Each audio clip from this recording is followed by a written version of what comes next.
පුළුවන් නම් මට පිස්සු කියන්න. පැය 3කට කලින් අපේ නිවුස් channel එක ශ්‍රී ලංකාවේ දානවා Sanath Jayasuriya meet ICC chairman Jay Shah in Ahmedabad කියලා. සනත් ජයසූරිය කියන්නේ කවුද? අපේ ශ්‍රී ලංකා ක්‍රිකට් ටීම් එකේ හිටපු head coach. පෙබරවාරි 26 වෙනිදා එයා අසුනා ශ්‍රී ලංකා ටීම් එකේ පරාජය වුණාට පස්සේ. දැන් මේක Jay Shah Sanath Jayasuriya meet වෙලා තින්නේ කොහෙද?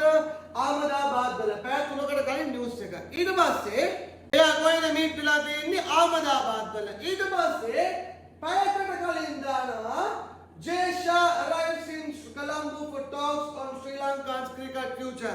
Jay Shah එනවා අපේ ලංකාවේ අනුර කුමාර දිසානායක මැතිතුමා වම්බෙලා ලංකාවේ දැන් ඉන්ටරිම් ක්‍රිකට් බෝඩ් එකේ ක්‍රිකට් කමිටියක් තමයි තියන් යන්නේ. ඒකේ ලංකාවේ ෆියුචර් එකේ ක්‍රිකට් වලට මොනවද වෙන්න යන්නේ කියලා කතා කරන්න යනවා. මට මොනවා කියලාද මේක තේරෙන්නේ? ටක් ගාලා Jay Shah ලංකාවට එන්න කලින් අපේ හිටපු හෙඩ් කෝච් සනත් ජයසූරිය ගිහිල්ලා Jay Shahට කතා කරලා මේම තමයි මචං ප්ලෑන් එක මේම ගාමු කියලා ඔක්කොම කතා කරලා ඇවිල්ලා ඒ කතා කරපු ටික මේ පත්තර යාට ඉන්ටරිම් කමිටි එක කැමතිද නැද්ද කියලා අපි දන්නේ. ඒ වගේ තත්ත්වයක් වෙලා තියෙයි කියලා ඔයගොල්ලෝ හිතනවද? නැත්නම් සනත් ජයසූරිය ගිහිල්ලා නිකන් Jay Shah වම්බෙලා Jay Shah නිකන් එන ගමද? ඔයා මොනවද හිතන්නේ?